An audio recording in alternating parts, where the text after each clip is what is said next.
peponi familia zitakwenda kugawanyika. Ikiwa baba na mama na watoto, mume na mke na watoto wake, Allah azza wa jalla amewajalia wote wakawa ni ahli janna. Allahumma ja'alna minhum ya rabbal alamin. Na wazazi wote wawe ni ahli janna.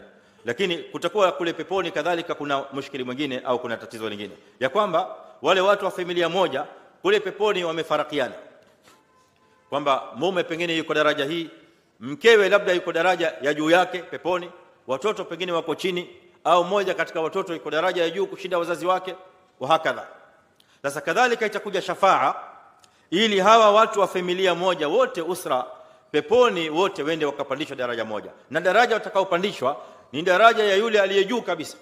Sasa itakuja shafaa kwamba hawa walio chini katika familia, baba yuko chini, mama yuko chini, mke yuko chini, au mume au watoto wako chini, lakini kuna mmoja katika familia yupo juu kabisa, ataomba shafaa ya hawa walioko chini, na wote nao wapandishwe katika daraja moja, kama alivyosema Allah azza wa jalla, walladhina amanu wa taba'atuhum dhurriyyatuhum biimanin alhaqna dhurriyyatahum wama alatnahum min amalihim min shay.